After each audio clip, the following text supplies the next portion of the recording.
Good morning to everyone. আজ day 3 at Banarasi. ঘড়িতে এখন সকাল 8টা।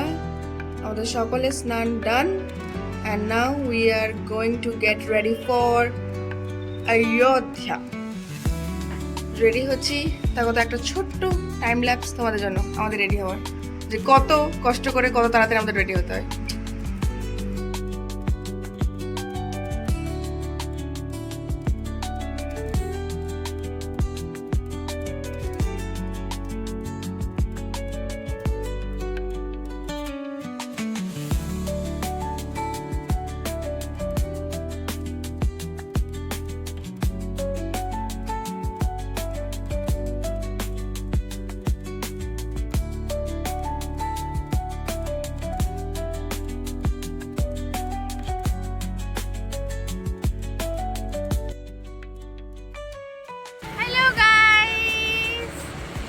আমরা রেডি। ঘড়িতে 9টা বাজছে, 9:30 আমাদের বন্দে ভারত। আমরা ধরছি টোটো, দিয়ে আমরা যাবো স্টেশন। আমরা অনেক 9টা বাজছে ঘড়িতে, আর 9:30টায় ট্রেন। আর এখান থেকে যেতে আমাদের 5 কিলোমিটার কি 6 কিলোমিটারের রাস্তা আমাদের এখনো যেতে হবে। আই হোপ যে ট্রেন মিস না হয়ে যায়।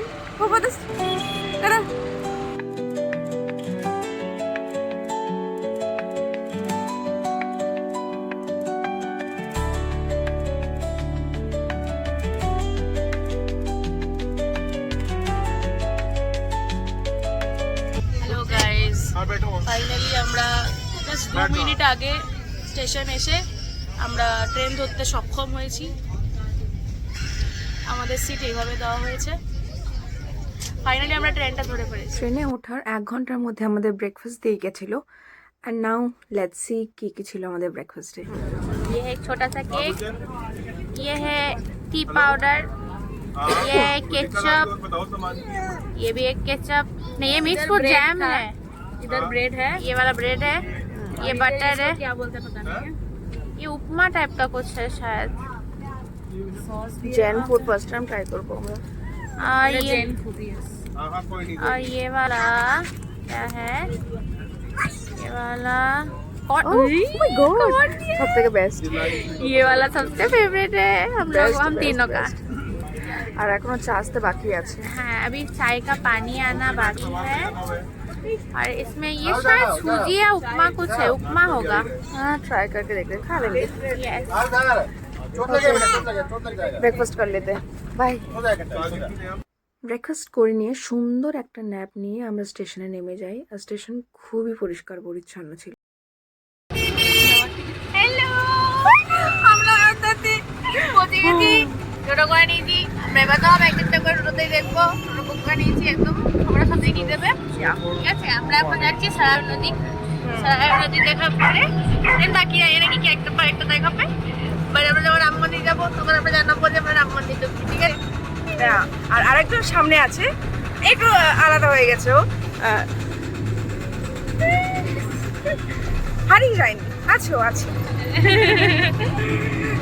নেক্সট আমরা ডেস্টিনেশনে গিয়ে দেখাচ্ছি আমরা। রাস্তায় যেতে যেতে রাস্তার দুই ধারে তোমরা এই ধরনের অনেক পতাকা দেখতে পাবে, আর যেগুলোকে দেখে তোমার মনে হবে তুমি লিটারালি রামরাজ্যে এসে গেছো। অ্যান্ড এটা ছিল লতা মঙ্গেশকর চক, যেটা ওনাকে ট্রিবিউট করে বানানো হয়েছে। আর এখান থেকে আমরা চলে গেছিলাম সোজা সারাইও নদীতে, যেখানকার জল মাথায় নিয়ে আমরা বাকি সমস্ত মন্দির দর্শন করবার প্ল্যান করেছিলাম। আর এই নদীতেই মান্যতা আছে, বা পুরাণে এটা বলা আছে যে এই নদীতেই নাকি শ্রীরামচন্দ্র জল সমাধি গ্রহণ করেছিলেন। আর এটাও বলা আছে যে মহাদেব এই নদীকে অভিশাপ দিয়েছিলেন, আর তারপর থেকেই এই নদীর জল কোনো রকম কোনো ভালো বা শুভ কর্মের জন্য ইউজ হয় না। নদীর জল মাথায় নিয়ে একটু চা খেয়ে আমরা চলে গেছিলাম আমাদের নেক্সট ডেস্টিনেশনের দিকে। আর যেটা বলতেই হয়, এখানকার রাস্তাঘাট খুবই পরিষ্কার পরিচ্ছন্ন ছিল আর খুবই সুন্দর ছিল। এমনকি আসার সময় আমরা রাস্তার দুই সাইডে আমরা দেখতে পাই রামচন্দ্রের পুরো যে জীবন কাহিনী, সেটা পুরো আঁকা ছিল ওখানে। সরি, আঁকা বলাটা ভুল হবে, ওখানে সিমেন্ট দিয়ে পুরো মূর্তিভাবে সেটাকে বানানো ছিল, পুরো রামায়ণটাকে। আর যেটাকে দেখে দেখে রাস্তায় আমাদের আসতে আমরা একটুকুও বোর ফিল করিনি, বরং শেষ হয়ে যাবার পর আমাদের ফিল হচ্ছিল ইস শেষ হয়ে গেল।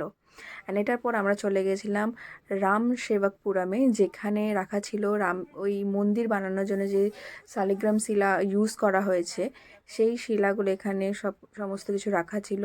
আর এই মন্দিরকে অনেকে অনেক কিছু গিফট করেছে, যেমন বড় সবথেকে তীর ধনুক, গদা, সেগুলো সব কিছু এখানেই মন্দিরে রাখা ছিল। অ্যান্ড লেটস সি আমরা কী কী দেখেছি।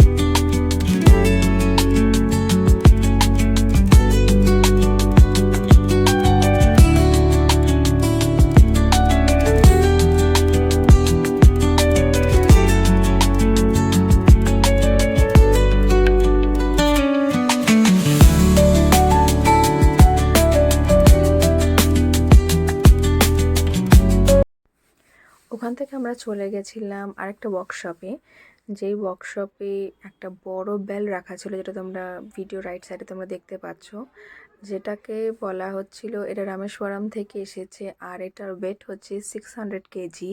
আর যেটা বাজলে নাকি রামধনি এটা থেকে বেরোবে, এটা মন্দিরের জন্যই ছিল। এখানেও প্রত্যেকটি ওয়ার্কশপেই এখানে যদি যাওয়া হয় তাহলে দেখা যাবে প্রত্যেকটা জায়গায় রামের পুজো হচ্ছে। আর এখানেও ঠিক তাই ছিল। আর মূর্তিটা খুবই সুন্দর, খুবই মিষ্টি ছিল। আর এখানে সমস্ত কিছু ওই মন্দির তৈরির সময় যা যা ইউজ করা হয়েছে বা যা যা পোস্টার ইউজ করা হয়েছে, যারা যারা সেই সময় কন্ট্রিবিউট করেছে মন্দিরের জন্য, তাদের সমস্ত কিছু এখানে ডিটেলস ছিল। আর এখানে যারা মহিলারা তোমরা দেখলে কাজ করছে, তারা লিটারালি তখনও তারা কাজ করছিল, বিকজ মন্দির তখনও কমপ্লিট হয়নি। এখান থেকে আমরা একটি বড় হনুমান মন্দির যাই, আর সেখান থেকে আমরা স্ট্রেট চলে যাই সেই হনুমানগড়িতে, যেখানে দর্শন না করলে আমরা রাম মন্দিরে দর্শন পাবো না। সারা রাস্তা আমরা এইভাবে রাম নাম নিতে নিতে গেছি।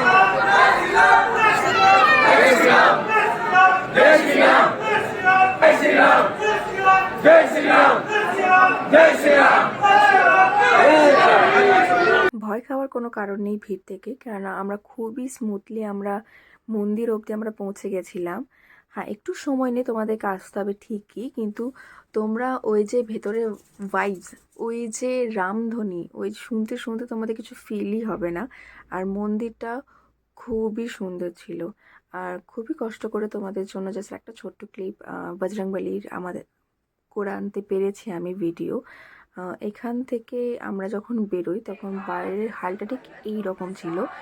ঘড়িতে তখন বাজছে 3টের সময়, আর গর্ভগৃহের দরজা তখন সেটা বন্ধ করে দেওয়া হয়, যেটা লাকিলি এটা আমাদের ফেস করতে হয়নি। আর এখান থেকে আমরা স্ট্রেট চলে গেছিলাম যেটার জন্য আমাদের এখানে আসা, যার জন্য এখানে আমাদের আসা, রামলালা দর্শনের জন্য। আমরা এখানে পায়ে হেঁটে গেছিলাম, যারা পায়ে হেঁটে পারবে না তাদের জন্য এখানে টোটোর ব্যবস্থা আছে। এখান থেকে আমাদের কোনো রকম আমি আর ভিডিও নিতে পারিনি, বিকজ আমাদেরকে জমা করতে হয়েছিল। পার্স তোমরা নিজের সাথে ক্যারি করতে পারো। আর বাকি আমাদের পুজোর পর এক্সপিরিয়েন্স। জয় শ্রীরাম, জয় শ্রীরাম। আমাদের দর্শন হয়ে গেছে, খুব ভালো দর্শন হয়েছে। হনুমানগড়িতে যত সুন্দর দর্শন হয়েছে, কতটাই ভালো অযোধ্যা ধামে একদম মানে আমি দাঁড়িয়ে দাঁড়িয়ে আমরা লিটারালি টাইম নিয়ে দেখেছি। অনেকটা টাইম কাশ্মীর মোটামুটি মন্দিরের ভেতরে ছিলাম, ঠিক আছে। আর রামলালাকে পুরো একদম চাক্ষুষ দর্শন অনেকক্ষণ ধরে, যতক্ষণ ধরে ইচ্ছা করেছে বেরোতে, যদিও ইচ্ছা করছিল না, ট্রেনের জন্য বেরোতে হচ্ছে। খুব খুব মানে মন ভরে গেছে পুরো একদম। এবার মানে যাওয়ার কথা আমাদের কি যেন দশরথ মহল যাওয়ার কথা, কিন্তু আমাদের টোটোওয়ালা এসে গেছে, আমাদের ট্রেন আছে ইন্টারসিটি, টাইম নেই আর। শুধু দশরথ মহলটাই বাকি থাকলে বাকি সব আমরা কোনো cover করে তাও ফেলেছি। দেখা হচ্ছে না আমার, তাও কোনো ব্যাপার নেই, কারণ এত আমাদের সুন্দর এগুলো বাকিগুলো দেখেছি। এত ভালো করে আমাদের দেখা হয়ে গিয়েছে। তাহলে বাই, নেক্সট এবার বাড়ি। টাটা। বাড়ি পৌঁছে রিভিউ দিচ্ছি আমরা। একদম একদম। তারা কপালে ছিল ভোগ প্রসাদ রাম মন্দিরের। পেটে থেকে তারপর যদি একটু ভোগ পাওয়া যায়, সেটা অমৃতর মতো ফিল হয়।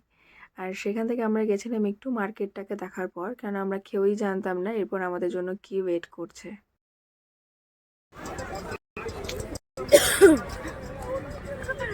রাত্রি 12টা, 7টায় ট্রেনে চেপেছি, রাত্রি 12টায় বানারসে। 2 ঘন্টা ট্রেন লেট, 2 ঘন্টা। ঠিক আছে, আমরা কিছু খাইনি সারাদিন ঠিক করে। আমি আর এখনো কিছু খেতে পাবো কিনা সেটাও জানি না, জোয়ার চালাতে হবে, জুগার। তো আজকের মতো ডে 3 এক বানারসি এখানে শেষ। কালকে লাস্ট ডে, দেখা যাক কি হয়। আপাতত গুড নাইট। কারোর শরীরে কিছু এনার্জি নেই, সব শেষ আমরা। বাই। আচ্ছা, ঘড়িতে বাজে এখন 1:46। স্টেশন থেকে এসে এই 1:45 সময় মধ্যে খাবার এসছে। অলরেডি বাকিরা খেতে শুরু করে দিয়েছে। সরি গাইস, আমি থাকতে পারছি না। ওকে, ব্লগটা এন্ড করছি। এখানে খাওয়া আমাদের কমপ্লিট হোক। চলো, গুড নাইট। সে গুড নাইট। Good night.